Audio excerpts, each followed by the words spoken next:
Every morning before sunrise, Daniel Brooks arrived at Brooks Tower wearing a gray janitor's uniform, pushing a cleaning cart through the marble lobby. Employees barely noticed him as they rushed toward the elevators. Some greeted him politely, but most walked past without making eye contact. Daniel quietly polished floors, cleaned windows, and picked up trash with the same dedication every day. Unknown to everyone in the building, he wasn't an ordinary cleaner. Daniel was a widowed single father raising his 8-year-old daughter, Sophie, after losing his wife several years earlier.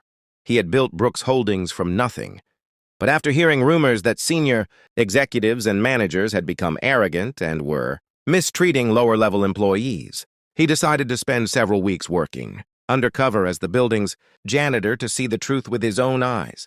Every afternoon, after finishing his shift, he returned home to help Sophie with homework, cook dinner, and read bedtime stories, reminding himself that being a father was more important than being a billionaire. One Monday morning, a newly appointed executive named Victoria Hayes walked into the lobby, wearing an expensive white designer, pantsuit, and high heels. She had graduated from a prestigious business school and believed titles determined a person's worth.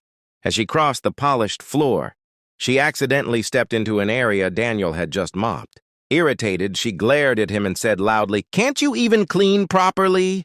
Before Daniel could apologize, she grabbed a nearby bucket, filled with dirty mop water, and angrily dumped it over his uniform.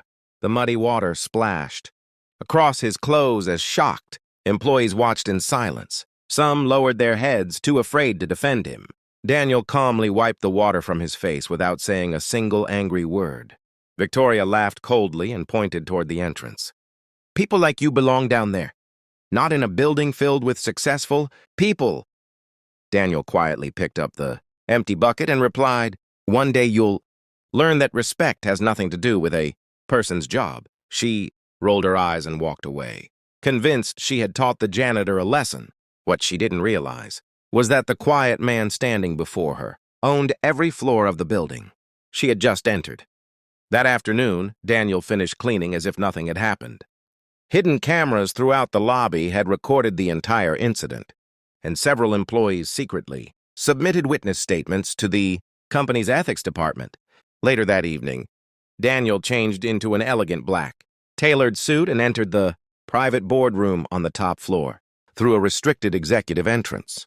Every director immediately stood and greeted him respectfully. "Good evening, Mr. Brooks," the chairman said.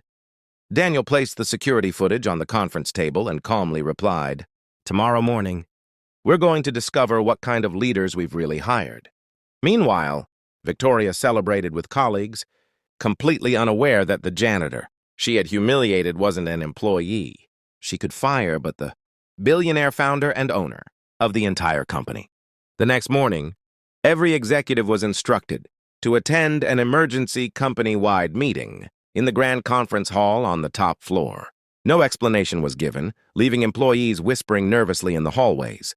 Victoria Hayes entered confidently, convinced the meeting would celebrate another successful business quarter. She glanced toward the lobby and smirked when she saw the janitor wasn't there. "Maybe he finally realized he doesn't belong here," she whispered to a co-worker.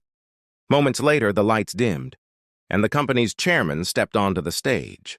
"Ladies and gentlemen," he announced, "today you'll meet the man who built this company from a single rented office into one of the nation's largest business empires." The audience applauded as the doors slowly opened.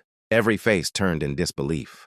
Walking into the room was Daniel Brooks, not in a janitor's uniform, but in a perfectly tailored black designer suit. Calm, confident, and dignified, he crossed the stage while the board of directors stood to welcome him. Victoria's face turned pale.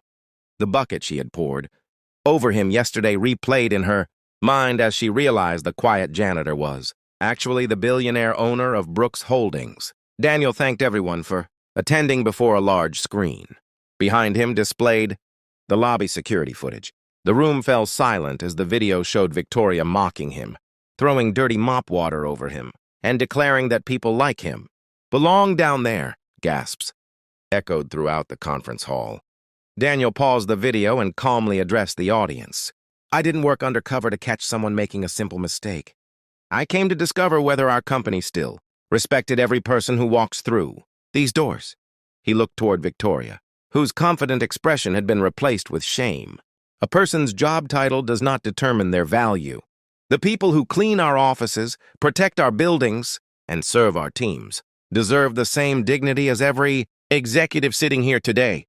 The chairman announced that Victoria's employment was terminated immediately for violating the company's ethics policy. She quietly apologized through tears, admitting that arrogance had blinded her. Daniel accepted her apology but reminded everyone, forgiveness doesn't erase consequences.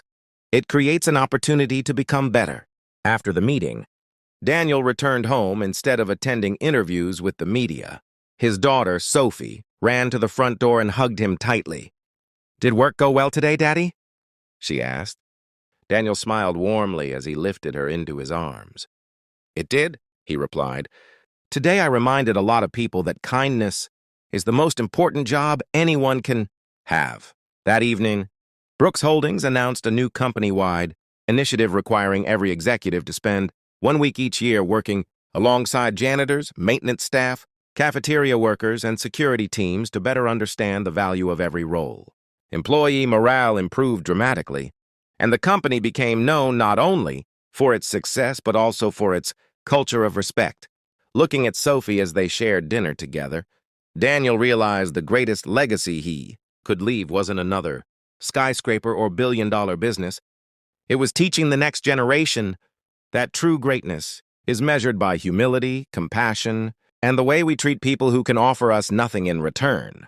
Story lesson: never judge a person's worth by their job or appearance. Real leaders earn respect by showing respect to everyone. Kindness and humility are the greatest signs of true success.